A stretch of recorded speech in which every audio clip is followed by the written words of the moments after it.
வணக்கம் உறவுகளே. நவராத்திரி 3ஆம் நாளான இன்னைக்கு அம்பாலை எந்த அலங்காரத்தில் அலங்கரிக்கணும், எந்த பிரசாதம் வைக்கணும், இன்னைக்கு நாளோட என்ன சிறப்பு அப்படின்றத நம்ம இப்போ பார்க்கலாம்.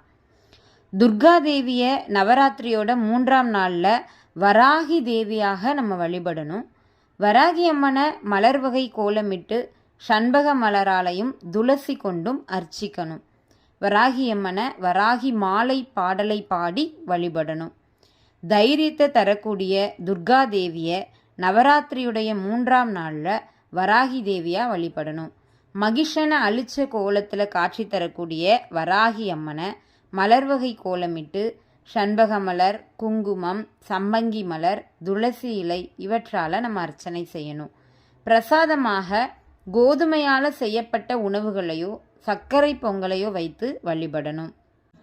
நவராத்திரியோட 3ஆம் நாள் துர்கா தேவியை நிறைவாக வழிபடக்கூடிய நாள். இந்த துர்க்கை கொற்றவை, காளி அப்படின்ற பல்வேறு திருநாமங்களில் போற்றப்படுறாங்க. அம்பிகை துர்கா தேவியாக காட்சி தந்து அருள் புரியக்கூடிய நாள் தான் இந்த நாள். லக்ஷ்மி தேவியோடைய வழிபாட்டின் துவக்க நாளாகவும் இந்த நாளை நம்மளால் சொல்ல முடியும். நவராத்திரியோட 3ஆம் நாளில் அம்பிகையை எவ்வாறு வழிபடணும் அப்படின்றத போஜராஜனுடைய கதை நமக்கு தெளிவாக விளக்குது. போஜராஜன் அஷ்டலட்சுமிகளுடைய சௌகரியத்துடன் வாழ்ந்து கொண்டிருக்கிறார். அஷ்டலட்சுமிகளும் அவருக்கு கட்டுப்பட்டு அவருக்கு வேண்டிய சுக போகங்களை வழங்கி கொண்டிருக்கிறார்கள். இது அனைவரையும் ஆச்சரியப்பட வைத்தது அப்படின்னு சொல்லலாம். ஒருவரிடமும் ஒரு லட்சுமி, 2 லட்சுமி நிரந்தரமாக வாசம் செய்கிறது அப்படின்றதே பெரிய காரியம். ஆனால் இந்த போகராஜன்கிட்ட மட்டும் எப்படி அஷ்டலட்சுமிகளும் வாசம் செய்கிறாங்க அப்படிங்கிறது அனைவருக்கும் ஆச்சரியமாக பார்த்துருக்குறாங்க. இதுக்கு முக்கியமான காரணம் என்ன அப்படின்னா போஜராஜனுடைய வழிபாட்டு முறை. ஒரு முறை போஜராஜன் வழிபாடு செஞ்சிட்டு இருக்கும் பொழுது அந்த வழிபாடு முடிஞ்சு அதன் பலனும் முடிஞ்சு அஷ்டலட்சுமிகளும் தங்களுடைய வசிப்பிடங்களுக்கு புறப்பட தயாராகிருக்கிறாங்க. அப்போது போஜராஜன்கிட்ட கூறி விடைபெற்று அஷ்டலட்சுமிகளும் விடைபெற தயாராக இருக்கும் பொழுது புறப்படுறதுக்கு முன்னாடி போஜராஜனிடம், உனது வழிபாட்டின் பலனாக இத்தனை காலங்கள் உன்னுடன் இருந்தோம், தற்போது புறப்பட இருக்கிறோம், போவதற்கு முன்னாடி உனக்கு என்ன வேணுமோ அந்த வரத்தை கேள் அப்படின்னு சொல்லி அஷ்டலட்சுமிகளும் போஜராஜன்கிட்ட கூறியிருக்கிறாங்க. ஆனால் போஜராஜனும் அதுக்கு என்ன சொல்லியிருக்கிறான் அப்படின்னா, எனக்கு எதுவும் வேணாம், இத்தனை காலங்கள் நீங்கள் என் கூட இருந்ததே எனக்கு போதும், உங்களுடைய ஆசிகள் மட்டும் எனக்கு கொடுங்க அப்படின்னு வரம் கேட்குறான். ஒவ்வொரு லட்சுமியும் தனித்தனியாக இதையே கூறி ஆசியையும் பெறுகிறார் அந்த போஜராஜன். 7 லட்சுமிகளை கடந்து 8ஆவதாக தைரிய லட்சுமிகிட்ட வரும் பொழுது போஜராஜன் முதல் 7 லட்சுமிகளிடம் கேட்பது போல் இல்லாமல் என்ன வரம் வேண்டும் என்று தைரிய லட்சுமியிடம், நீ மட்டும் நிரந்தரமாக என்னுடனேயே தங்கிவிடு அப்படின்னு சொல்லி கேட்டிருக்கிறான். அப்படியே ஆகட்டும் என தைரியலட்சுமியும் வரம் கொடுத்துருக்குறாங்க. அடுத்த நாள் வழக்கம் போல் பூஜைக்கு வருகிறார் போஜராஜன். அங்கே அஷ்டலட்சுமிகளும் அமர்ந்திருக்கிறார்கள். என்ன, நேற்றே புறப்பட போவதாக கூறினீர்கள், இப்போது பூஜையில் கலந்து கொள்ள வந்திருக்கிறீர்களே என்று கேட்டுள்ளார் போஜராஜன். நீதானே தைரியலட்சுமி உடனே இருக்க வேண்டும் என வரம் கேட்டாய், அதனால்தான் நாங்களும் வந்திருக்கிறோம் என அஷ்டலட்சுமிகளும் பதில் சொல்லியிருக்கிறாங்க. போஜராஜன் அப்போதும் விடாமல், நான் தைரியலட்சுமி மட்டும்தானே என்னுடன் இருக்க சொல்லி கேட்டேன் என கேட்டுள்ளார். அதற்கு அஷ்டலட்சுமிகளும், மற்ற லட்சுமிகள் சென்று விட்டால் அவளுடனேயே நாங்களும் சென்று விடுவோம், ஆனால் தைரியலட்சுமி எங்கு இருக்கிறாளோ அங்கேதான் நாங்கள் 7 பேரும் குடியிருப்போம் அப்படின்னு சொல்லி பதில் அளிச்சிருக்கிறாங்க. நாம் இறைவன்கிட்ட வேண்டும் போது கூட செல்வம் சேரணும், மகாலட்சுமி வரணும் அப்படின்னு தான் நம்ம வணங்குறோம். ஆனால் தைரியலட்சுமி எங்கே இருக்கிறாளோ அங்கே தான் மற்ற 7 லட்சுமிகளும் இருப்பாங்க. தைரியலட்சுமி விலகினாங்க அப்படின்னா மற்ற 7 லட்சுமிகளும் விலகிடுவாங்க. இதை கேட்டுக்கிட்ட போஜராஜன் கேட்டது போல நவராத்திரியோட 3ஆம் நாள் தேவியான இந்த துர்கா தேவி தான் தைரியலட்சுமி தாய், என்றென்றும் எங்களுடன் இரு அப்படின்னு வரம் கேட்டா அஷ்டலட்சுமிகளும் நம்முடன் தான் இருப்பாங்க. தைரியம் ஒன்று மட்டும் இருந்தால் போதும், வாழ்க்கையில் எதையுமே சாதிச்சிடலாம், எதை பற்றியும் கவலைப்பட வேண்டிய தேவையில்லை. தைரியசாலிகள் புத்திசாலிகளாகவும் இருப்பாங்க, செல்வந்தர்களாகவும் இருப்பாங்க.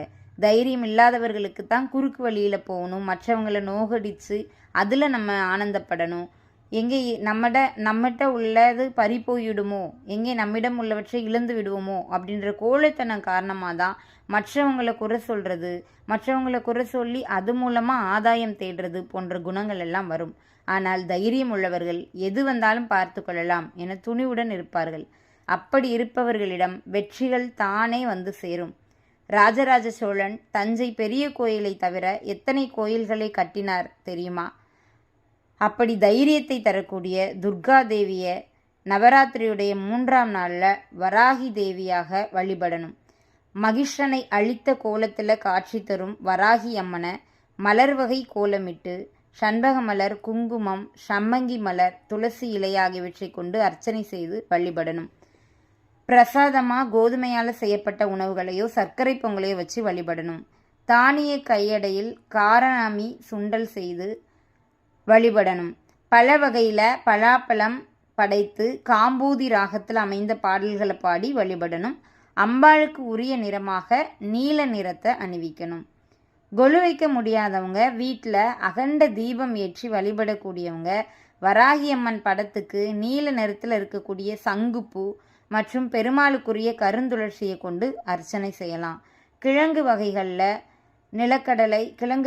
நிலக்கடலை, மாதுளை, கருப்பு உளுந்தால் செய்யப்பட்ட வடை, கேரட்டு, பீட்ரூட்டு போன்ற பூமிக்கு அடியில் விளையும் பொருட்களை கொண்டும் வழிபடலாம்.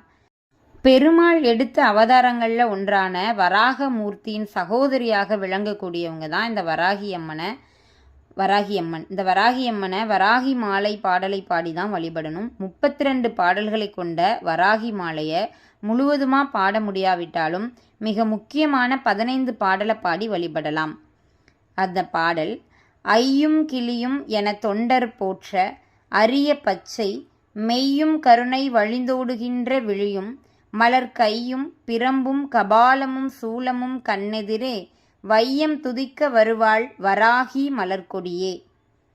வராகி மாலை பாடலுடன் அம்மனை போற்றக்கூடிய 12 திருநாமங்களையும் சொல்லி வழிபடலாம். அந்த 12 திருநாமங்கள்: பஞ்சமி, தண்டநாதா, சங்கேதா, சமயேஸ்வரி, சமய சங்கேதா, வராகி, போத்ரினி, சிவா, வார்த்தாளி, மகாசேனா, ஆக்ஞாசரேஸ்வரி, அரிக்னி. தைரியத்தை தரக்கூடிய வராகி அம்மனை இந்த நாமங்களையெல்லாம் சொல்லி வழிபட்டால் ஆழ்ந்த துயரங்களையும் நீக்கி நம்மை வெற்றிக்கு அழைத்து செல்வாள். நவராத்திரியின் 3ஆம் நாளான இன்று அம்மனை வணங்கி அம்மன் அருள் பெறுவோம். மீண்டும் நாளை அடுத்த ஒரு காணொளியில் சந்திக்கிறேன். நம்முடைய ழகரம் சேனலை சப்ஸ்கிரைப் செய்து கொள்ளுங்கள்.